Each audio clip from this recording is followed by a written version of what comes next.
Hi, folks. I'm Jamie Hiles. I'm Lydia Judy. I'm Derek. Did you have like just a hippie trip all of a sudden? What the hell just happened? No, hippie trip. Do I look like I have long hair? You were flashing peace signs. No, I wasn't. I was, imminent.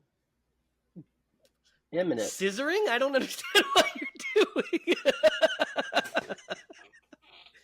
Anyway, welcome to Screen Bloody Movies, the podcast where we review horror movie each week, go over the horror news, and Derek trips out on the intro. How are you guys doing tonight? Doing good. Mm-hmm. Good. I'm doing good too, guys, and I have a lot to talk about. Hang on. Finishing off these Pop Rocks and just swallowing them down with a big gulp of Coke because, tonight we're doing Urban Legends. So we've got to get the legends going. Did you guys hear about the... Oh, go ahead. I'll get to it. Keep going. Nope, you ruined the rhythm of my joke I was going to lay down. No, roll with it. I was going to say, did you guys hear about the new sequel to this that's coming out? With Brad Pitt? Nope. It's called Urban Legends of the Fall. That's sneaky. Another 90s one for you. Guys, got a lot to talk about. Derek, what did you want to interrupt me about? I'm kind of embarrassed. Why? Because I don't even want to tell you guys. I'm so embarrassed. You've never seen this before? No, I have seen this before, but I have never, until just now when I pulled up the top cast, realized that fucking Danielle Harris was in this movie and she was Tosh. You didn't know that? I knew it. No! I knew it when I watched the film. You knew that was Danielle Harris, right, Lydia? On this watch, yeah. Yeah. Yep. Yes. I'm so embarrassed, man. That is embarrassing. That's an embarrassing thing to happen. Guys, but before we get into Urban Legend, we've got to crack down on some of this horror news that I've got. And it's a healthy helping of horror news. Let's start with this.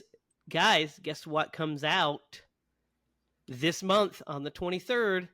It is Fear Street Prom Queen. Yes! Loved it! Sorry, I got Whoa. That was a little fucking wild on that.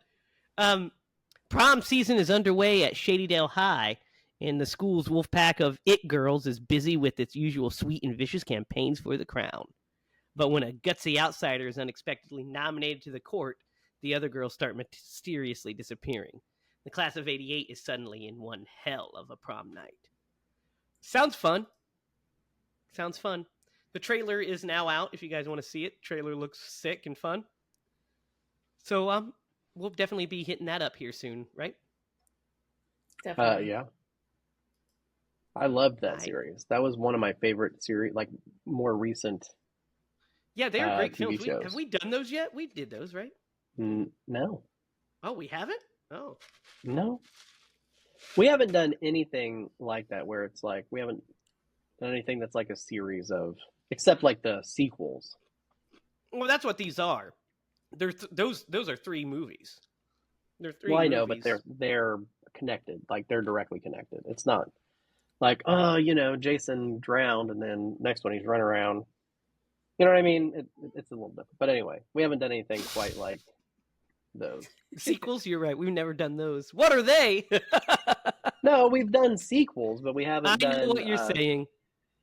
know what you're saying. Never because done that's a more of sequel a series than it is. that takes place right after the other one, like Psycho 2 or something. Yeah. Guys, I guess that what? one is still...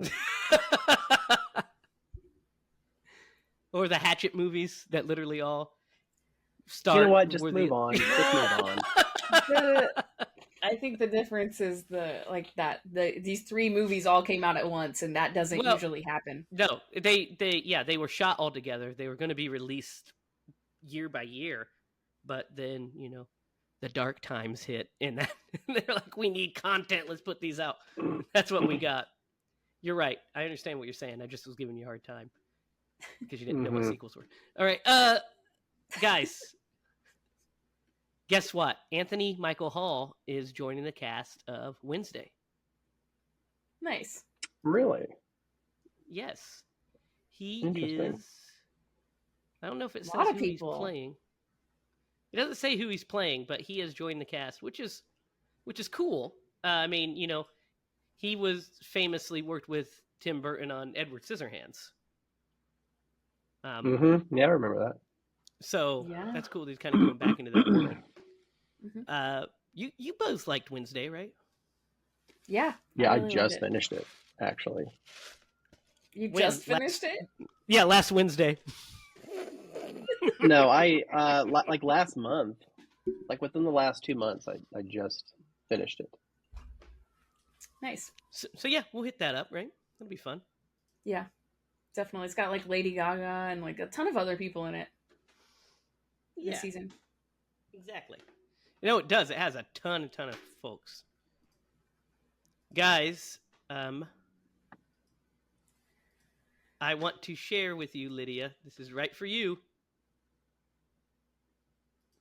We are getting Alfred Hitchcock's The Burbs Funko Pops and Rear Window Funko Pop. What? That's Look at that. awesome. That's actually How pretty cool. cool. Yeah, how cool is that, guys? That's Look really at that. cool. Tippi Hedren and Jimmy Stewart with his broken leg. Classic. That's fun, dude. right? Yeah. I don't think we've done the birds yet on here, have we? We have not. We have to hit it up here at some point. We have to go through all of Hitchcock's horror filmography. Yeah. And obviously, if we just do straight suspense, that'll be all of Hitchcock's filmography. But I mean, obviously, we won't get to North by Northwest or something, or To Catch a Thief, or maybe even Vertigo.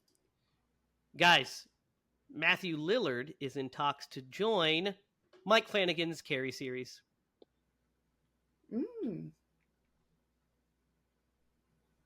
What do you guys think of this? I mean, I'll go anything with he that. does is going to be amazing. So, Truly. yep.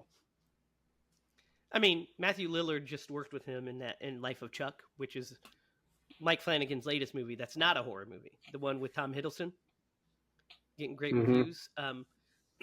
He just shot with him in that, so it makes sense that Mike Flanagan likes to collect actors. You know, once you work with him, you end up joining the club, which is great. So yeah, I like that. I really like that.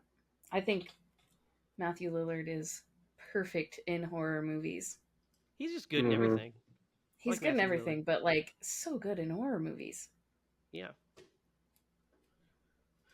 Guys, I don't know if you heard this. I'm sure you did. But we've got a new movie that we've got to be hitting up here soon, which is Ryan Coogler's new horror film, Sinners, is out, and it's been cleaning up at the box office. It has grossed since 2 weeks ago $135 million domestically and $175 million worldwide. It's a, the less you know about it going in, the better. But it's like, it has something to do with vampires, is what I hear. But I don't really want to know much more than that before I go see it. But Ryan Coogler is a great director. Michael B. Jordan is a great actor. So excited to see that horror continue to crush the box office, so then people will pay for our movie and we can get it made. So all ships rise, folks. All ship rise. All right. And then finally, this last bit of horror news. We've got our first look, guys, at, you know who? The fish hook man, I know what you did last summer, guy. I don't know what you call him. What do you call him? You call him the Captain Hooky? fisherman, I guess? Here he is. Yeah, the fisherman. No, Captain Hooky, for sure. That looks fucking great, Captain right? Hooky. Yeah. Yep. Kind of looks like a video game. Kind of, yeah. But we have the trailer for it out as well. I'm excited to see this. We have not done the second movie in that franchise yet, and we will never until season 12 hit the third one up because it is BAD. It's not one of the best. But are you guys excited for? Is it the I'll always know what you did last summer? Yeah, that was pretty bad. I don't know. I'm waiting for the trailer. I want to see what it looks like, get a feel for it. It's out. Because it is? The trailer? Is that what you just said? Yeah, that was just a teaser picture. We'll have to watch it, so I haven't done that. And I'll wait till I'll reserve my... The trailer's out and that teaser picture's out. So we get our first look at him. So I think I'm interested to see it. See what that looks like, right? To see where they go with that. I mean, we thought the original movie was fine. I think, didn't we? We just said it was fine. It's fine. Yeah, it was okay. Speaking of movies that I think definitely are got worse as they went on. Speaking of films that I think are fine, let's talk about tonight's film, Urban Legend. Guys, picture it. Had a lot of fun. Picture it. It's 1998. We live now in a post-Scream world. And so, you know what happened after Scream brought in $100 million at the box office? We got our second slasher renaissance. Because, baby, once that Scream money rolled in, we got a bunch of big studio slashers right after. And it was pretty glorious, even if most of them were forgettable to not great. But we still had a huge resurgence of slasher movies. And this one was dropped 2 years after Scream dropped. So a year after Scream 2. Do you guys remember seeing this for the first time? Lydia, you didn't see it then, but do you remember your first time? I might have. I have a train, though, so I'm going to let Derek go first. Go ahead, Derek. Yeah, so... Man, 98. I would have been a fresh one. I don't know that I saw this in the movie theaters. I probably rented this on a Friday night after it came out on VHS, most likely. I don't think that we had a DVD player at this point. But yeah, I remember renting this and watching it.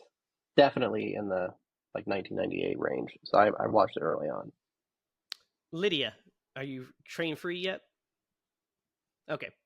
So I remember watching this around the time it came out. Sorry, my story's so boring, Derek. When you got a yawn, you yawn, man. Anyway, I remember seeing this. Go ahead, Lydia. I think I'm almost clear of the train.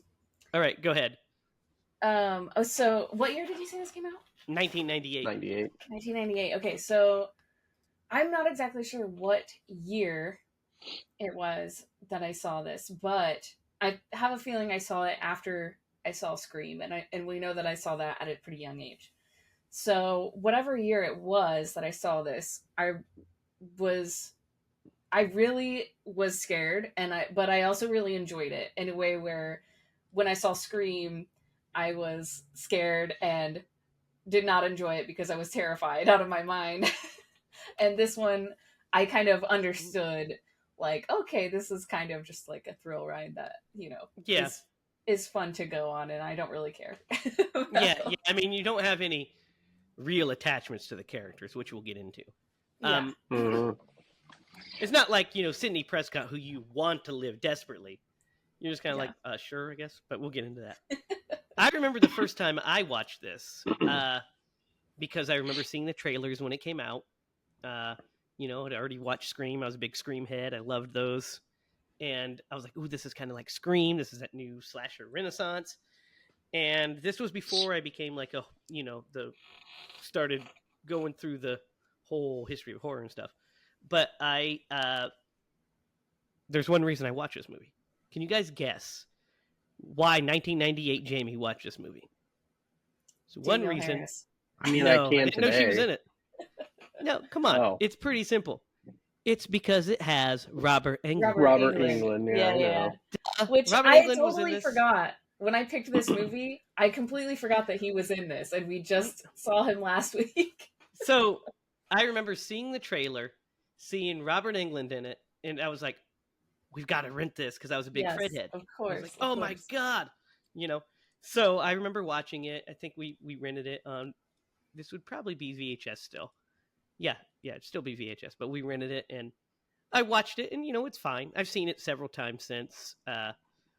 But yeah, I remember that we my mom rented it, and that's where I watched it the first time. So I've seen this a handful of times. So this wasn't like my first watch. I knew all the twists and turns. But there is a couple things that were eye opening to me on this watch, which we'll get into. Some critiques that I never really paid attention to, or just kind of glossed over. That I have some kind of feeling some certain ways about certain things. But let's get into this. I really like the opening scene to this. Yeah. Agreed. The opening scene rocks. What? I was setting this up, and you're like,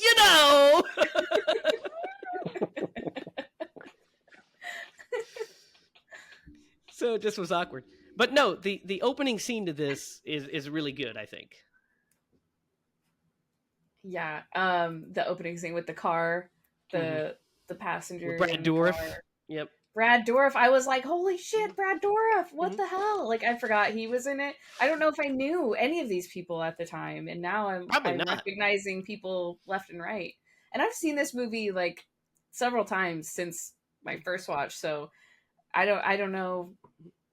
I have no explanation for that. I'm going to say something. I'm going to say something maybe a little controversial, I guess. Okay. I was about to say something really terrible just because I said that, but no. No, I'm going to say something not controversial, I guess, but in my opinion, I think this movie peaks with the opening scene. Really? I think the opening scene is the best scene in this movie. Yeah, I think it's the strongest. I think it's the strongest edited scene in the movie, and I think it has some of the strongest performances. So I like this opening scene a lot. Actually, this opening scene would have been a great short because it's terrific. And then, not to say the rest of the movie sucks, but it definitely, I don't think ever reaches that same level because it's a great. I mean, I love the way it looks. I love the rain. I love the shot selection's pretty good. The lighting's pretty good, and then we get like the main actress is great, and we're getting like some, she's singing and bopping around. We get Brad Dourif, who's great. We get a good twist because you think that he's trying to hurt her, and then it's the whole there's a killer in the back seat bit. I think all that works like gangbusters. I think it's a really great opening scene, and I think it's the best scene in the movie. I think you might be right because honestly, I started to watch this movie downstairs on the downstairs TV, and I got, I don't know, not quite halfway through the movie and was like, you know what? I'm actually going to go upstairs. That way I can like do some laundry while I'm watching this. And I put the movie back on and it started from the beginning. And it starts playing, and I was like, I better fast forward. And I was like, you know what? I'm gonna watch this beginning again. So I completely understand. I watched the beginning and then towards, it starts getting further into the movie, and I was like, is this movie like gonna wrap up soon? Or like it's the beginning truly is so good, and I think that's what got me hooked when I was young of like, oh my gosh, this is terrifying. Like it's a great cold open, yeah. Yeah, it really is. Very good. And Brad Dourif is so good. Yeah, really good. The actress is so good. Yep. The song choice and just all of it. So so fun. Turn around. It's good stuff. Yeah. I was like, man, I remember this. This movie does slap. Then the rest of the movie happens. I was like, well, that one part really slapped. The rest of it's fine. Yeah. So what were you going to say, Derek? I don't know. You had some kind of point. It was a big production you made. So what? I don't know. I really don't remember. I think I was going to talk about just in general the entire like cast of this movie. It's actually pretty good. the Yes. story has like this much depth in it, Oh yeah, but very much. Yeah. the like array of actors and actresses they got for this movie, kind of So impressive for the time. no, I think the cast is good. I think the performances are pretty solid. Except, I'm gonna push back here. I think our lead is not good at all. What, Alan or Natalie? Yes. I mean, she's not. I don't think she's terrible. I don't think. I kind of do. I kind of do.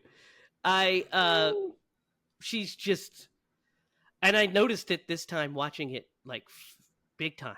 Like she's good in other stuff. That's what's She was the Ruth name? in It's Long Alicia. Yeah, Legs. Alicia Witt. Yeah, she's a fine actress, but she is flat and wooden in this thing, man. And it's, like her line deliveries are like cardboard paper. It's rough. She was probably like, forced especially to make this movie. when she's trying to like emote stuff. And plus her character sucks too. I'm gonna say it. She's just mopey all the time, and she's my least. If I was ranking Final Girls, she'd be like damn near the bottom because she's just not good as a character, and the performance is just not good. The other actors give. I mean, there's some spotty bits here and there, but I didn't say that they had great performances in this movie necessarily. I was just saying, like, in the greater scope of things. I think overall the performances are pretty good, but there's a couple that are kind of spotty, and that might be direction. I don't know, but like that had to be, yeah. like Jared Leto has bits where he's like not good either. He has some points where they all kind of have a few scenes where they're kind of not good. Yeah, where they're like real clunky, right? Like the dialogue feels real clunky. Well, it's not the dialogue itself. Like, it's the direction. It's got to be the direction, maybe. I don't know. I'm not sure. I would love to hear the gossip. Thought it was editing in a couple of them where I was like, that could have been edited. Maybe they didn't pick the right one or something. But this movie has some editing issues that we'll talk about too. But yeah, go ahead.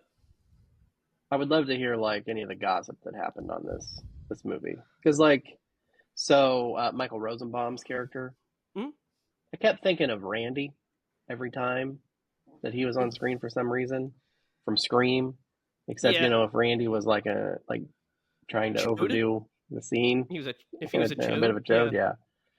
Not a bit, like definitely a chode. Let's just get that out of the way. Michael Rosenbaum's terrific. I love that guy, but his character's a chode. Purposely, he's a chode. Not as big of a chode as Joshua Jackson's character, who is just the fucking worst. My God, what an insufferable prick that character is. Dear Lord, right? Damon, isn't that his name? Damon? Yeah. Yeah. He had she makes a comment about him like, well, he was all right up until like, whatever his frat, whatever that like, some kind of frat event happened, and then he's just like terrible after that. Yeah, he's you're like he's they almost wanted him to be good, Yeah, he's cartoonishly like deadly, and that's a big part of a lot of this stuff. I have to say, I think I like you suspend disbelief in movies, and that's fine. I don't get caught up in the minutia of that bullshit, but some of the like character choices, you're just like, what? What are you doing? But we'll get into that a little bit, because I want to talk about like this setup, because essentially we get, after that opening scene, we find out that girl attended this college, and then we get, guys, I'm sorry, but we'll talk about it. Like, so the backstory to this thing is kind of convoluted as hell, right? I mean, only when you get to the twist. Well, that's what I mean. When you get to the twist, it's kind of a hat on a hat, right? It's a dramatic overreaction to like something that would have happened. Yes. Like no one takes it that far. Right. But it's not only that, it's just that the conveniences of other things. It's so we have basically two revelations kind of simultaneously coming about, three technically, because we have so our main character Natalie, who what was her college major? Stick in the mud. I think that's what it was. She was majoring in being a stick in the mud. She's just moping her way through college, and they all go to the same folklore class because most popular class in campus, obviously. It would be if it was taught by Robert Englund. Yeah. But we have the opening kill, and then everybody just sits around and says, "Yeah, sounds like an urban legend. Yeah." Let's go to folklore, where conveniently Robert Englund's teaching us all about urban legends.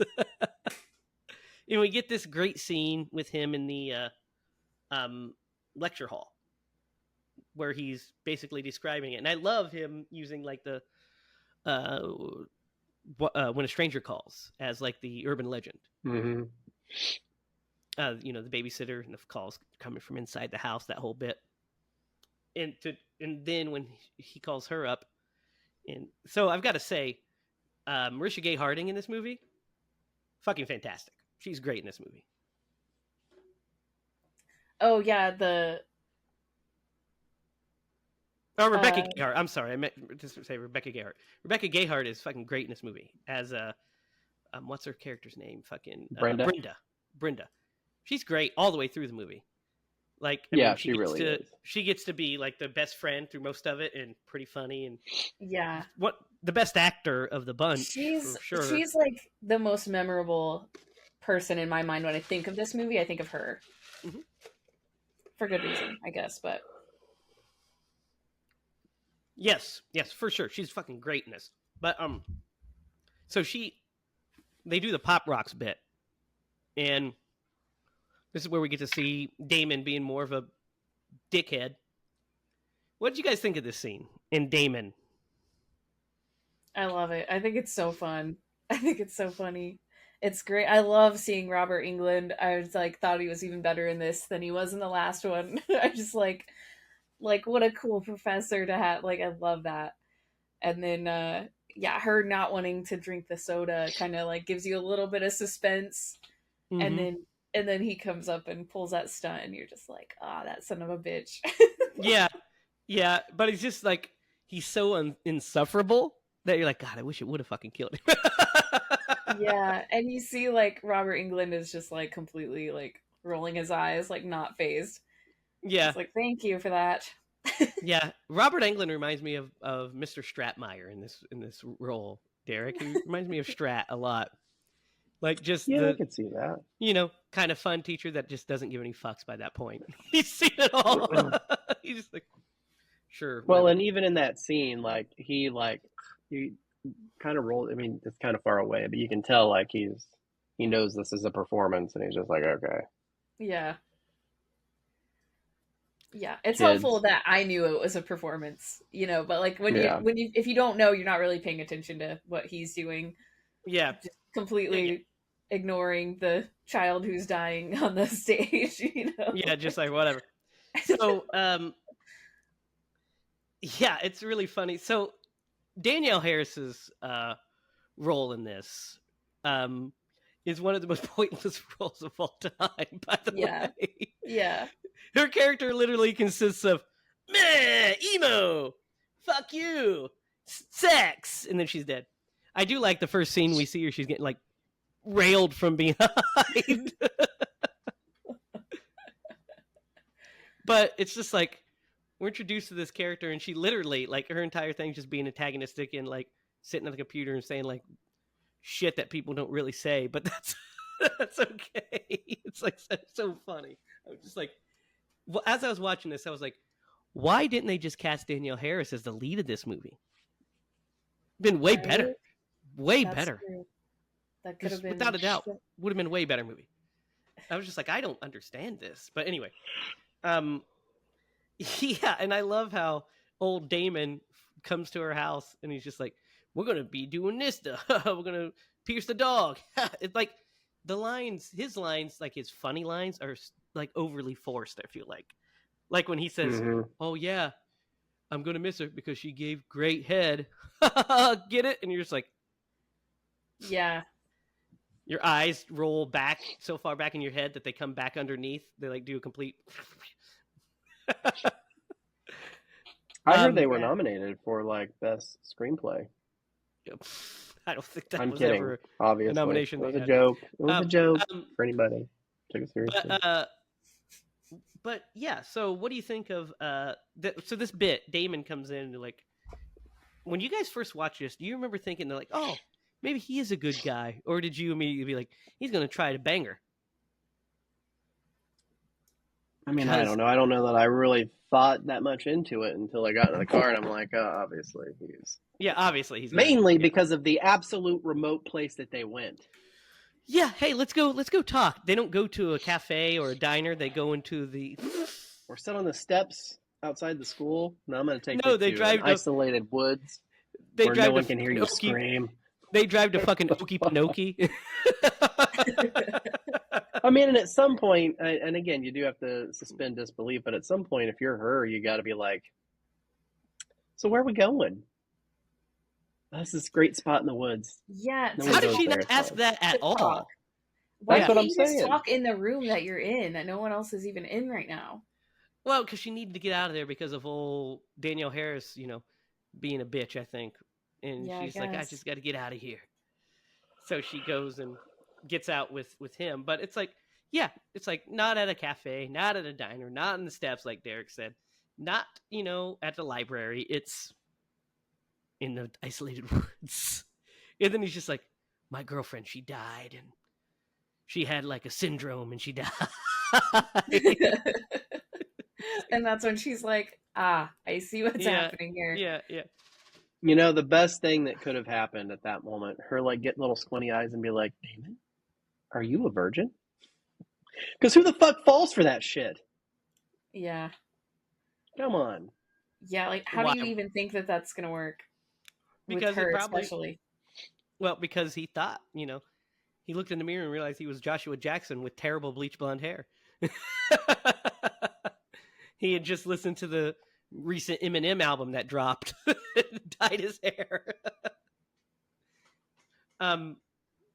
But yeah, what do you guys think of his death? I think it's good. It's pretty good. It's pretty fine. suspenseful. Again, like I said, I'm not going to harp on it because it's a movie and I don't care.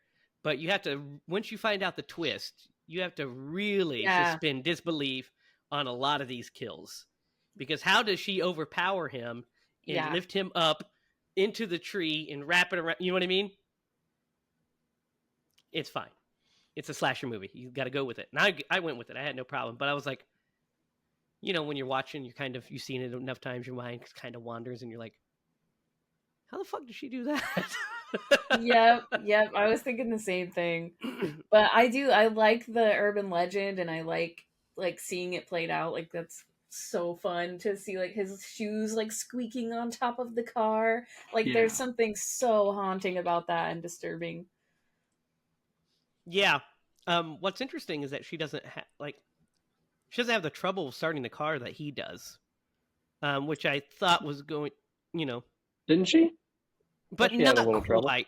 But not It's- quite. It definitely But at that started. point, it's been warmed up and it's ready to go. And, That point, the script didn't need it. Yeah, got it. I mean, yeah, probably, yeah.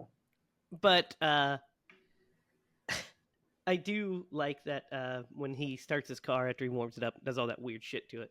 It starts to play. Hear what it played? The Dawson's Creek theme. Yeah. I don't want to wait. Yeah. Yeah. I was like, that's cute. So up until this point, guys, I'm having a really great time with this movie. I'm like, this is a lot of fun.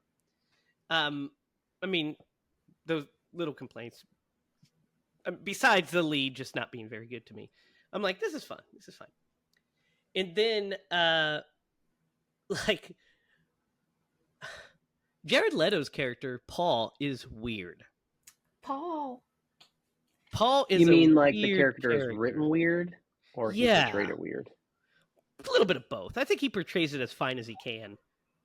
I know where you're coming from, and I feel like that was like them trying to obviously set him up as the fall guy, like, oh, yeah, he's going to be like doing these things because he's trying to like elevate himself and he's reporting on the news. Kind of. I think that was maybe the intention, but It when was you too hard watch of a the push. movie, it's just too hard of a push.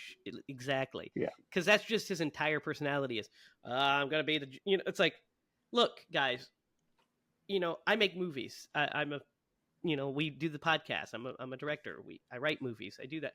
But my entire personality is not me saying movies, movies, movies, movies. You know what I mean?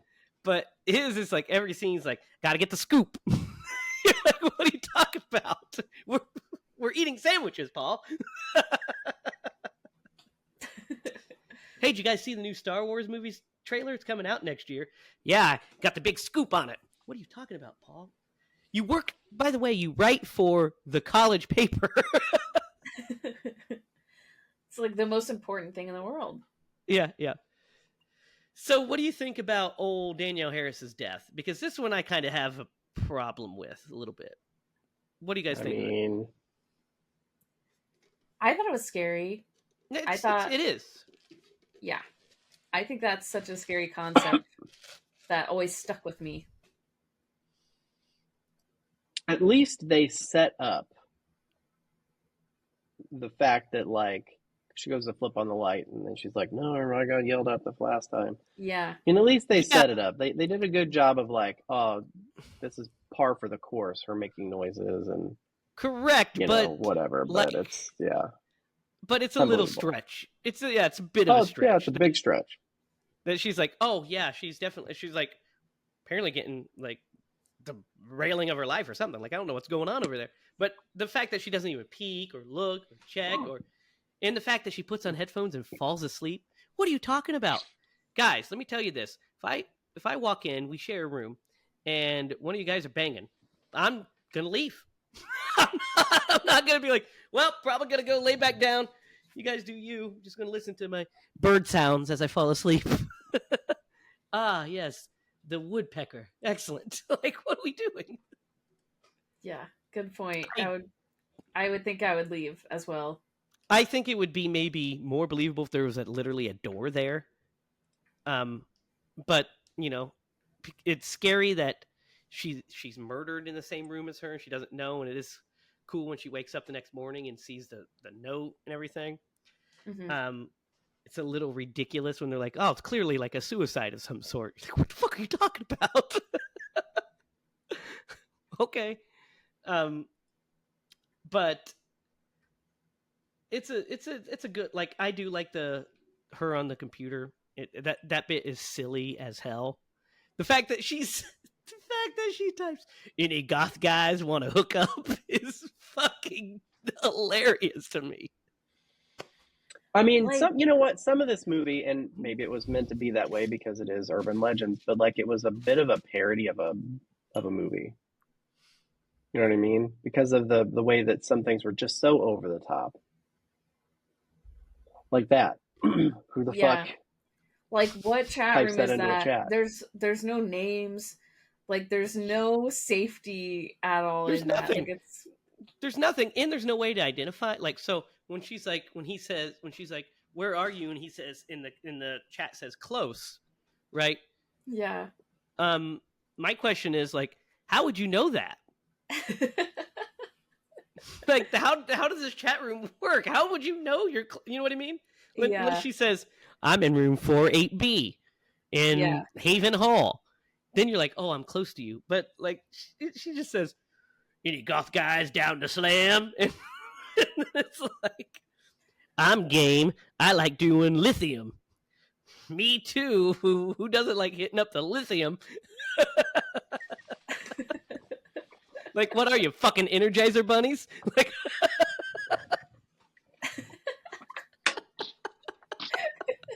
I've got plenty of lithium right here, guys. What are you, Derek? But yeah, it's just like over and over, but that whole bit's hilarious. And then she gets up and walks out and then comes back and it says, your room. You're like, what the fuck? That's hilarious. This whole scene's kind of ridiculous and hilarious. I like it. Because it's just like, you're like, what the fuck is going on? But I think it is scary for her the next morning finding the body. I think that's pretty cool. I also think it's hilarious that one of the worst. So I talked about how Alicia Witt's performance is not the best. One of the parts that I think it's the worst is it's after her death when they're trying to figure out about like because there's, like I said, there's multiple mysteries going on. There's the mystery of like the massacre that happened at the school 25 years earlier. Then there's the urban legend killer that's killing people based off urban legends. They think they're connected. And so they ask the janitor, hey, is that real? And he says, go talk to Robert Englund. I mean, he doesn't say that, but that's basically what he says. Go talk to Robert Englund. Here's a really disappointing. Well, hang on. I was trying to say something. Yeah, go. I wasn't sure if you were done or not. I was not. I was trying to make my point here. So this is where, like, when she asks him, like, he asks, hey, how long have you worked here? Have you lived, and he's like, too damn long or whatever. And he says, did this thing really happen? And she starts walking away and she goes, please, we need to know. And I was like, oh. And he probably said, yeah, if you quit acting at me, I'll tell you what it is. Go to Robert Englund.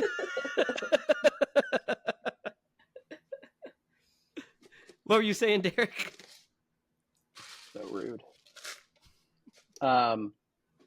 So that, what's really, it's sad. So that actor, Julian Richings, I think is what his name is, really he didn't underperform, but underutilized, man. He has really great monologue skills. There's been a couple movies I've seen him in, TV shows, where he gives a really great monologue. I feel like that was a missed opportunity. When he was in it, I was like, yeah, it's been a while since I've seen this movie, so I did forget. Like the high level beats I remembered, but like... Yeah, he's the quiet guy in this movie. Yeah. That's an understatement. Indeed he is. I kind of think he might be a ghost, because... Yeah, I mean, if it wasn't for the scene in the truck, I would agree. He just kind of floats in and out of scenes. Well, when he walks out of the office, like he's walking like away from the office, and the lady goes in the office, and it's like fucking vandalized and blood and shit. And you're just like, how did he not see that? He walked in and said, I'm not cleaning this up. Yeah, no kidding. Above my pay grade. Because they're trying to set up him as a red herring as well. They were, yeah. So no, I know. Yeah, so I mean, he's supposed to be like one of the red herrings. It's a terrible one, really. I think he and Paul are both awful red herrings. Yeah. Because they tried to push their hand way too much with Paul, and you're like, he's definitely not the killer. Like, it doesn't even make sense for him to be the killer. Like, so the scene where they're talking to the dean after they get caught in Robert Englund's office, because they go through and they find like the slicker and the axe, and they immediately are like, he's the killer. Like, what are you guys fucking doing? You have to have you never watched an episode of Perry Mason? You've got to have a little more evidence than circumstantial. What is this? You're just like, right. He owns things that a lot of people own. A lot of people own, like... Everyone owns that coat, apparently. Yeah, it's a very popular coat. They are in Alaska, obviously. Yeah, literally. It's like, what the hell? Why does everyone have that exact same coat? Like, it was a bargain being chased at the local... Yeah, I guess. Because when she's being chased through the woods and she gets in the janitor's car and he's got the coat. And I'm just like, what? And then she gets scared of him and I'm like... Yeah. Ah! Well, Natalie gets scared of everyone because I don't think she knows how emotions work properly. She doesn't. She clearly has no idea who the killer is. Definitely not the person that you're... I think the person you're running from isn't in the vehicle. I think that's why I don't like her as a final girl, because she's passive. She's super passive in this story. She doesn't really do anything. She doesn't figure out anything. In these movies, there's usually a point where either your lead character, a final girl, especially in a slasher movie, pieces together who the killer is, starts putting clues together to at least almost find who the killer is, makes some big revelation, and then fights the killer in like a final battle, and we have a final girl circuit. Right. We have none of those in this movie. None of these things happen in this movie. The closest thing to it is like Paul kind of does it for her. Correct, and we'll talk about that. But also, like, all the conclusions she jumps to are incorrect ones. So she's the most incompetent of all the final girls. That's true. That's true. But in that principal, in the dean's office, one of the funniest things to me is when he's like, you're off the paper. And he's like, check your charter, pal. You can't make those decisions. I just spoke with your editor. They fired you. And he's just like, my life is ruined. Like, what are you talking about? It's the best. It's the best. And then they're like, oh yeah, we looked at your backstory. You have reckless endangerment and you were on probation. Okay. What are you talking about? Gosh, But guys, yeah. let's talk about this reveal here, the backstory that ends up being the final killer's motivation. What do you guys think of this backstory? Because it's kind of funny. What do you guys think of it? So I will say that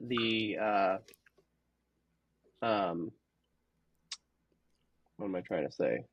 Not the switch, the reveal of the killer, I will say is kind of surprising. And you mentioned it earlier. Some of those things are just like that little petite person did all that. But I mean, so that part is kind of like caught you off guard. But the motivation is, and I hope I find someone someday, because I don't think my wife loves me this much. I hope I find someone someday who will go absolute psycho if I get ran off the road by a couple of girls. So what's funny about this is, like, the backstory is just kind of nonsensical to a degree. Like that. Okay, the start of it is pretty good. Like, okay, cool. So they're like, let's do this prank. They do it, and then it ends up causing an accident. But the way she tells it, it seems like she followed him for like 7 miles or something. Like, if we were to do that, think about that. If you were to do that, if we're like, hey, we'll see if somebody flashes and we'll do that urban legend. Then they do. We'd follow them for maybe 2 blocks and then turn off so we don't get caught by the police or something. But and then he kept speeding up, and she's like, I'm going to match his speed because I'm just fucking psychotic, I guess. Yeah. It's kind of crazy. It's hilariously crazy. And that's what's even messed up about it is like that, like our main character wasn't even it wasn't even her fault. Yeah. Like, she wasn't even driving the car or she didn't make any decisions. Hey, She's literally like, I don't like this. Rebecca Gayheart said it was your car that it happened in. That's true. Don't you know that rule? If your car is the one that somebody wrecks, that you're at fault for it. That's that's so dumb. It's hilarious, but so the backstory is kind of funny. That's pretty funny. But the way it's revealed, and she's just like, tells her, and then he died. But I don't know who he was, his name, don't know who he dated, don't know literally anything about this man's life that I murdered, essentially, that I recklessly endangered, and he died because of our actions. Like, you know. So she goes, oh, how terrible for everyone. Yeah, I caught that too. Yeah, makes me laugh. But these next kills, so the dean gets picked off next, and I think his death is my favorite death because it's just it's practical and fun. Right? What do you guys think of his death? It also reminded me of that scene from Pet Sematary. A little bit, yeah. Yeah. Because he gets his, the slice of the Achilles, and then he gets ran over by his own car. It's pretty fun. The car is going a little fast, but it's like she gave it a push or something, but it's a lot of fun. And he gets ran over by it and spiked at the same time. That's fun. Yeah, I like that. That's a good death. I like that one. I don't know why she killed that guy. There's a couple of them I don't know why she killed. He's the main one. We know why she kills Robert Englund's character is because that way she could pin it on him. Because Paul finds out that Robert Englund was the sole survivor of that massacre 25 years ago. And then I guess the college gave him a job to hush it up. But that's not how things work. No. Mm-hmm. Like, there'd be police reports. There would, and maybe it worked more like that in the 60s or whenever. But still, there'd be some sort of record of this. unless they paid off all of the costs because the college is like lifeblood of the town or something like that. But the dean just being like, we're going to cover up all of these murders so that way, nobody, we don't lose any scholarship money or something. It's kind of wild when you would think that the dean would be like, hey, we've got to actually catch this killer so we don't lose our fucking student body. You know what I mean? Like, Yeah. because that's going to they're going to start asking questions. Why is everybody dying at your college? Yeah. Even if it's not murder, it's like, man, it's fucking people are just killing themselves left and right. Well, and we got to talk about the security guard on campus. Too. Yes, Reese. Because she's probably my favorite character. She's my favorite character too. She's something. She is something. Again, they gave her one personality trait, which is that she's a huge fan of Pam Grier. That's her personality trait. Which I have no problem with. I love who that isn't personality a fan of Pam trait. Grier? Right? Who's like not that's a fan of Pam Grier. She's that's a awesome. great personality trait, and I just love her like as a person, and her character is so nice. I do too. The one thing I don't like, it just bothers me so much, is when she's sitting in the room and she's pointing the gun at the TV and saying the line. I'm like, come on, guys. You could just have her literally just saying the lines and be like, aha, yeah. Like I know it. You don't have to have her be like, it's like, oh, come on, guys. That's true. Yeah, bring that back about two clicks, and you still get the joke, and you still get the. I mean, that's just a little crazy, I think. But if that's the tone they're going for, that's fine. But yeah, that feels more like a scary movie scene, like from Scary Movie. You know what I mean? Like a parody scene than anything that should be kind of in this. But no, she's great, and she gets to go on the fun blood slip and slide.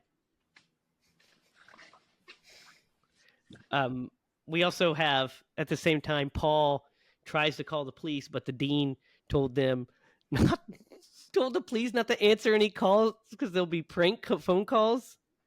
Ugh. That's not a thing. No. That's not a thing. The police aren't going to go, oh, yeah, so any emergencies that we get from this college, we're just going to ignore because the dean said it's probably pranks. That would be completely gross negligence. Gross negligence. So, like, take the night off, guys. Yeah, it's fine. Don't worry about it. The dean says it's the students playing pranks. Yeah, nobody's missing or anything. What do you guys think of Michael Rosenbaum's character's death? His poor dog. Oh, yeah, so the dog happens, but like I hate that.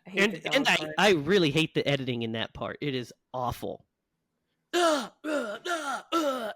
was like, I didn't even look because I was like, I don't like this scene. Looking away.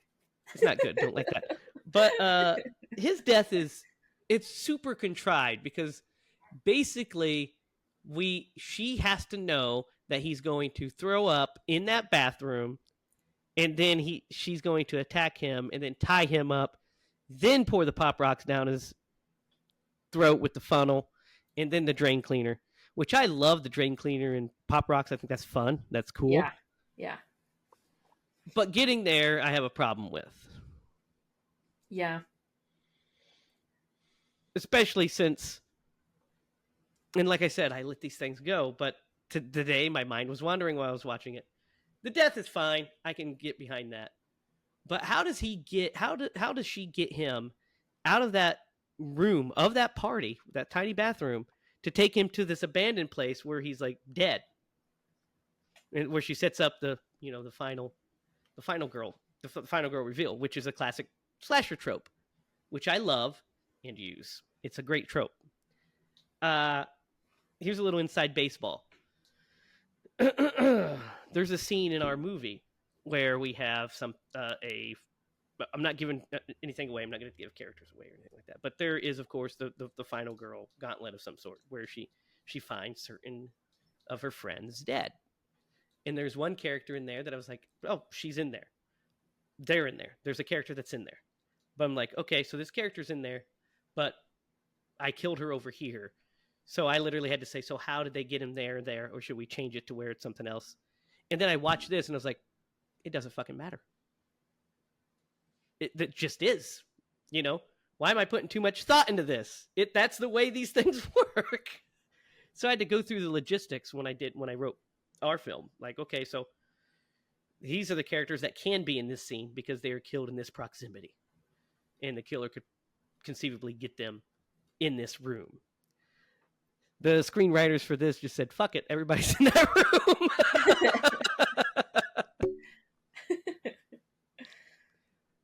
What do you think? Right? Like, is that? Yep. Yeah, definitely. I was suspending the disbelief. Of course. I wasn't. But I did notice those moments of like thinking about how it was definitely her, and it was definitely would be really. It works on the first watch. Yeah, it works on the first watch because you're not thinking about that. Then the second watch, you're like, And that stuck with me on my first watch. It really stuck with me that it was her because I was just like, holy cow, this girl is intense. Oh yeah, you know, like great. her. I think she's beautiful, and her like piercing eyes, stunningly gorgeous. Yeah, she just makes such a good like bad guy. So, yeah, so his death is good. It's fun. What do you guys think of Tara Reid's death? Oh yeah, I forgot. I had a problem with this one. I have a big problem with this one for a lot of reasons. But go ahead, Derek. It's mostly off screen, really. You don't see anything. Every time the axe is risen, it's completely shiny. Like, it is half-assed at best. And it just, you really, the audience doesn't get to really see anything. Like, it's dumb. It was just to have a kill count, and they're just like, we don't have any budget, so like, don't worry about any of the special effects. Yeah, we not can't even blood splatter. Blood. You don't even show blood splatter. Yeah. All we get is a hand with blood on it. Yeah. Like, okay. It was like paying off the fact that some random guy was like, "Did you hear that scream in this song?" Mm-hmm. No, that was a real scream. Yes. That it was paying off that urban legend. But here's what's hilarious about this. Oh my god, dude. Oh my god. You guys heard that? Yeah. I didn't hear it. Oh, I heard it. Nothing happened, Lydia. Nothing happened. I was got the tree frogs around here somewhere. Disgusting. Anyway, so my problem with it is a couple things. One, that she just decides to go to the radio station. That's whatever. I do like the death of the girl behind her. I think that's really cool when she's, sitting there and she's in the booth and you see her getting killed behind her. That's fun. But like the radio station, so it's broadcasting her as she's running and they're hearing her. So does she have a lav mic on or something? Because they don't even have they have dial-up internet. Yeah, that's what I'm saying. They have movie. microphone, like a microphone, but yet she leaves the sound booth and they're hearing her clear, like across the studio, and like clearly, and then she's just like, oh my god, and Natalie goes up and turns up the thing. Oh, I can hear her on this, which is a good idea. I like that in concept. I don't understand the execution of it because I don't understand how that works, but also, if she was aware that she was mic'd and that this was going on, why didn't she say, I'm being attacked by a killer right now. Everybody come to the radio station and help me. Yeah. Yeah, when you're being strangled, it's kind of hard to scream. Yep. Well, I mean, when she's running and hiding. Right, yeah. She's just sitting there and you can hear, oh God, no. She just could say, guys, I'm at the radio station. Come help me. But instead, she runs around and we get like just a running chase scene. And then we get, like Derek said, the anticlimactic death of the clean axe. Right, Derek? Yeah. Jesus fucking Christ. It's not a knock on you, man. Lack of oxygen to the brain. I understand. It's exactly. You got it. Yeah, this is my least favorite death. I do like the concept of her being recorded broadcast over the radio as she's dying. That's cool. I just don't understand the logistics of how that's working. Like, I just couldn't understand it. Yeah, not the, and then the death itself is lame. So not that's the weakest to me. Except for Robert Englund's, which just completely occurs off screen. That's actually the worst death. Yeah. But then we get the whole final. I guess the final. This doesn't really have a third act. I mean, it does, but it's the wet fart of a third act, which I'll get into. But like when she runs into Paul and he takes her into the room and they're hiding, he's like, "Come on, let's try to phone," and she just thinks it's Paul out of nowhere is hilarious to me because you're like, "What are you talking about?" She just keeps thinking it's everyone. It's so funny. And then they run into, Brenda, and then they take off. And then, of course, she gets separated from everybody because she's the killer. She's the one chasing them, obviously. Because they find the phone rings because Brenda calls the phone and it rings.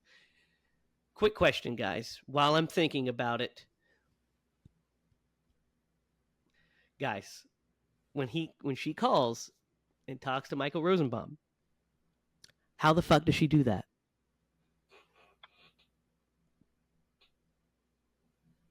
Because he's dead?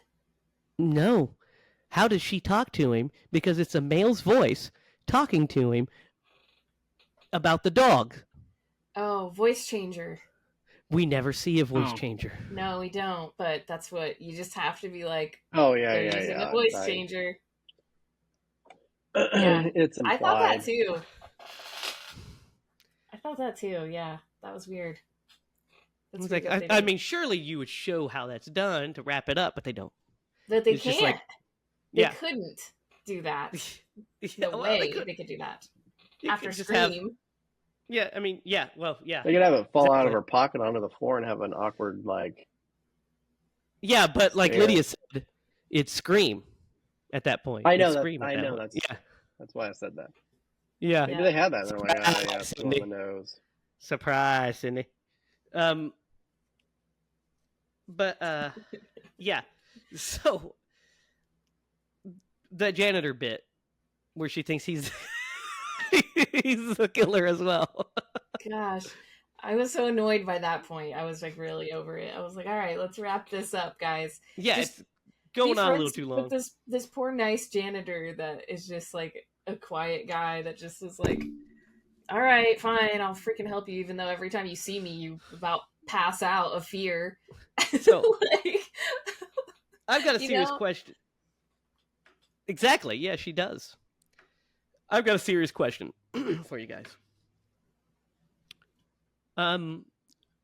What would Brenda have done if the guy didn't flash her with his headlights? How did she even get there? I don't know. She possibly have gotten there? There's no way. That's one of those,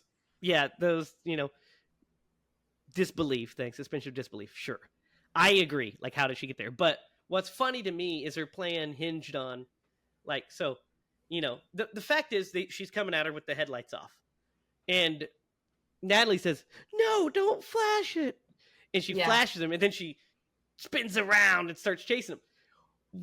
Would she have just not stopped him if she didn't flash the headlights? Yeah. It's such a silly concept for Natalie to say, don't do it, like it all hinges on this. Mm-hmm. Right? That's silly, right? I'm not the only one that thinks it's hilarious. It's a gamble. Yeah. A gamble.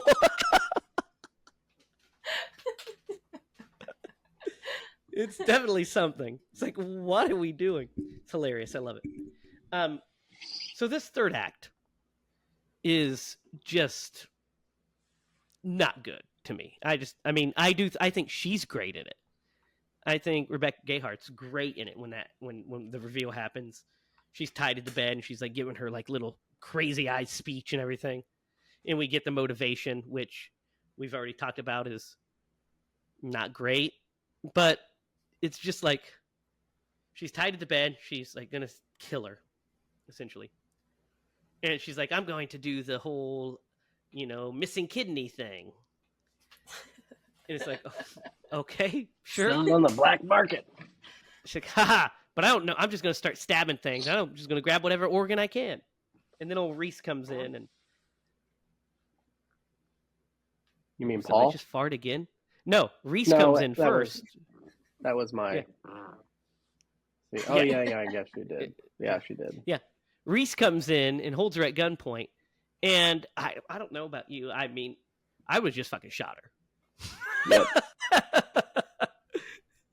Like, you're not really trained for this. Just shoot her. Yeah, So- self-defense. Self-defense, you'll be fine. And I don't mean blow her head off, but shoot her in the leg or something. Just incapacitate her ass. Yes, please. Both legs. But she... Pow, pow. But yeah, she of course gets stabbed pretty good. And then they wrestle over the gun and she shoots Reese, it like skims her. And she's like bleeding, so you think she's dead. And then the worst, Paul comes out and like, what the fuck was Paul doing this whole time? And where did he come from? He was just listening. Where did he come from? Yeah. He's- How did he know to Excellent go idea. there? That's telling you the whole third act of this is just like a kind of a black hole of logic just starts to occur. Starts to suck in on itself. It was a good effort, Jesus. though. Trying to Yep. trick her. Yeah, I guess. It's like, yeah, I'm into you and shit. You should give me you should give me that gun. Yeah. It's like, no way. Not gonna give it to you. And then reshoots her. And then we get Natalie grabs the gun and it's awkward as hell. And she like shoots her and she falls out of the window. And then the most nonsensical thing in the world happens. They call the ambulance supposedly, then they get into a car and leave a fucking active crime scene.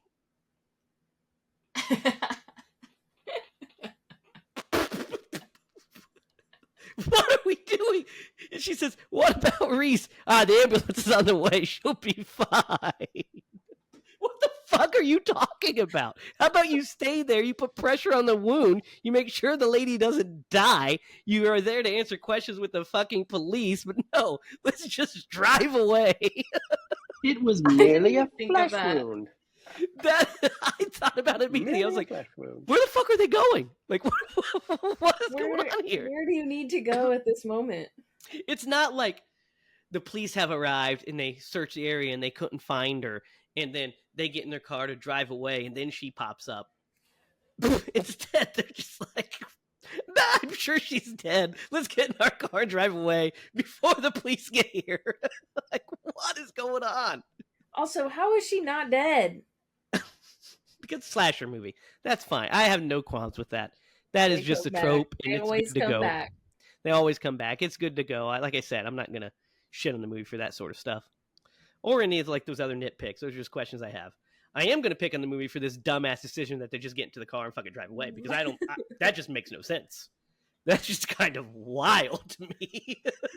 That's like straight up illegal. Yeah. Hey, there's been a murder. We're gonna go grab some pizza. We'll be back. You guys want a slice of za? We'll bring it back. Pepperoni, Yeah. all right.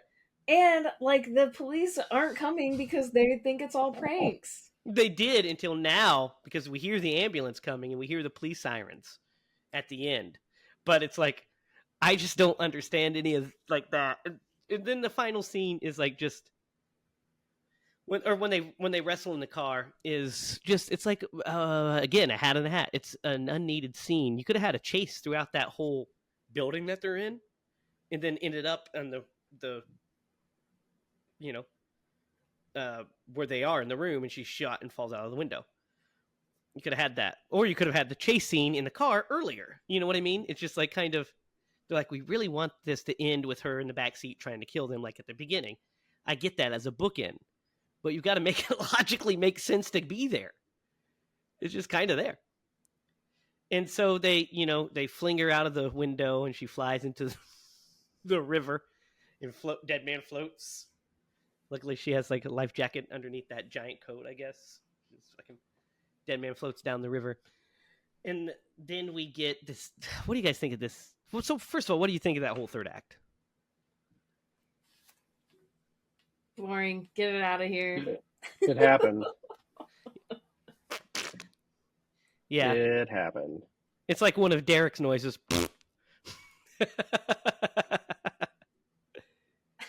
Rude.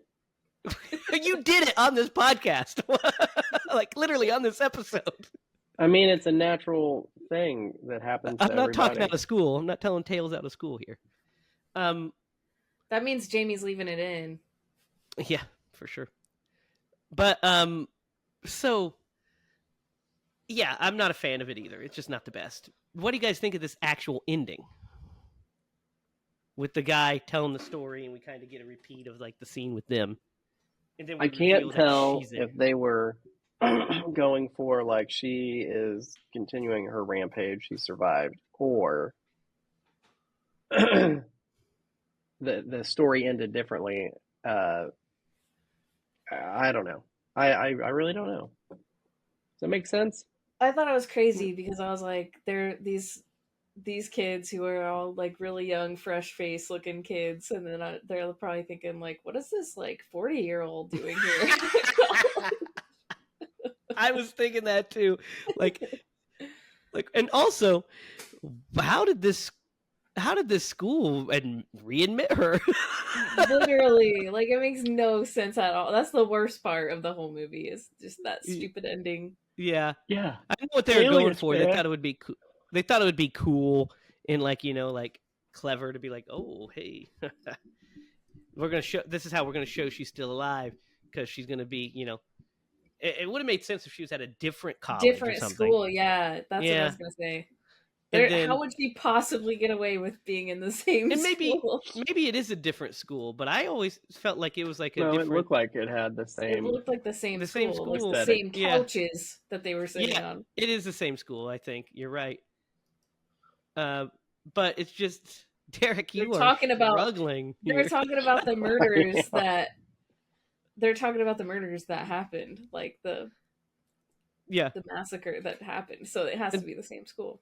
Yeah, and they're like, but no, the college again, like covered it all up. What the fuck are you talking about? Is this college the goddamn Illuminati? What is going on here? Pretty much. I don't understand. They Yeah, like I doing don't- that with colleges and movies. Yeah, I don't love the ending of this. I get what they were going for. I think it's cool to like set up like her surviving for another rampage, but she's also just not like the most threat. Once you know that it's her as the killer is not as threatening. You know, it's not the Shape who's like an unkillable fucking machine. It's a petite, like gorgeous woman, and you're just like, maybe give her a good right hook to the jaw. That might end a rampage. Just saying. Yeah, no one could get their hands on her. She was too quick. But was she? She pretty much walked the entire movie. I mean, she must have sprinted like hell back to the car to get the headlights flashed at her. That's true. She Uphill. She hid in the thing, and she's like, the coast is clear. I better go run and get in the car just in case she runs into the janitor that happens to be driving by, so that way I can flash my headlights at him. And drive, a couple 3 chess moves miles. ahead of everyone. Yeah, like... Okay, when you put it like that, it's stupid. It doesn't make any sense. Find the nearest like turnaround on that highway. Thank God there's tons of outlets here. Yeah. All right, guys, that's old urban legend. What are we thinking? How are we feeling about this one? 5.5. Yep, I'm gonna give it a 5.5. It's just good enough to not be a 5. Shitty. It has a lot of. I mean, I think I said at the beginning, like it's not a deep movie. Like the characters aren't very well fleshed out. It felt rushed, and it felt like half-assed, to be honest with you. It really had potential, especially with that cast. Like they could have done something really great, but it was probably just the money grab. Like, hey, we got to get something out. Here's Well, a yeah, script. of course. Of course. I mean, it Yeah. was like, I wouldn't say, I mean, that it doesn't have any merit or anything, but it was definitely going off the success of Scream. There's literally no question about that. Lydia, what do you think? I think I'm gonna give it a 6. I don't know if it's just my nostalgia. This is kind of one of my intro horror movies. So I do have a lot of nostalgia for this movie, and I did have fun watching it. I'll say. I've seen it several times, but I've never like cared that closely to watch all the, you know, nitpicky things about it. So Oh, of course. it was kind of interesting to watch this one, and I have a new respect for that opening scene because it really is very good. Yeah, I'm kind of right there with both of you. I think I'm with you, Lydia. I'm going to give it a 6 as well. I know I kind of felt like I was going hard on it, but it wasn't because I think it sucks. It's just it's mediocre. There's some really good stuff in it. Then there's the whole third act. And so, like I was saying, like when I watched it this time, I like the first, I would say half hour, 45 minutes, I was in. And then it started to drag a little. And it started to just kind of be like it felt like a shitty Scooby-Doo mystery for a bit. And the kills were okay, but it kind of felt like it overstayed its welcome just a tad. And then the end is just not the best. But having said that, I had a good enough time with this thing. Mm-hmm. I think it's pretty well shot. I think it's pretty well directed for the most part. As far as shot selections and such go, there's some good suspense. So I like it. I like it for what it is. 6 for me. So guys, it's time to Atkinize this movie. Who would the great Tom Atkins play in this? Pick somebody. I mean, anybody. Paul, I guess. The only person I wouldn't replace is Robert Englund. Yeah. Yeah. I'd say Paul. Yeah, because I think it would be interesting. I definitely wouldn't want to replace Robert Englund, but it would be interesting to see him like play that character. Yeah, but I think he'd be good as Paul because everybody's always swooning over Paul. That's true. Yeah, it makes the most sense. Then makes the most sense for them to be swooning over him. Plus, yep. He, and we can't make him the lead, or if we could gender swap the lead, I'd put him there. There you go. Who should have? Here's a new game that we're playing this week. Who should have Danielle Harris played in this movie? Natalie? Yeah, I agree. I think she should have played the killer. She could have done that too. Yeah, the killer. I think she would have been a good. I think she would have done well as the Tara Reid's character. She would have done as all these, but really, what I'm trying to do is just replace the lead. Yeah, sure. We got to get another actor in there. Yeah. You just got to do it. Derek, are you going to be all right? For God's sakes, man. What? You've yawned 16 times in the last 5 minutes. I am so tired. All right. I'm just trying to keep them open. All right. I'm trying to. So it's my turn to pick. Yep. So I'm thinking about what to watch here. Full disclosure, I kind of had a couple of ideas of what to watch, but I wanted to see if this horror movie generator would give me something that we haven't done yet or something. Okay. And while I was scrolling through, I hit it, and it tried to. So people obviously typed these themselves, and I hit it, and the movie it picked was supposed to be Rosemary's Baby. But it said Toesemary's Baby. It made me laugh so hard. Toesemary's Baby. It's my baby. You reenacted Rosemary's Babies, but with your feet as With the main toes? characters. Yeah. Or it stars Toe Jam and Earl. Toes Mary's Babies. All right, that's a good one. All right, guys, we're going to switch gears. All right. Here's what we're going to watch this week. I didn't even think of this. I wanted to pick like a newer movie at first, but this seems kind of good. And I feel like we're kind of in need. We watched 2 of these like 90s horror films. I kind of want to do another one, to be honest, but we're going to take it back a little bit. And we're going to pump up the action, guys. We're pumping up the action. You ready? Let's Next do it. week, we are going to watch James Cameron's Aliens. Oh, snap. How you feel about that, Derek? That wake you up a little? Yeah, get back Finally to doing Aliens. Finally.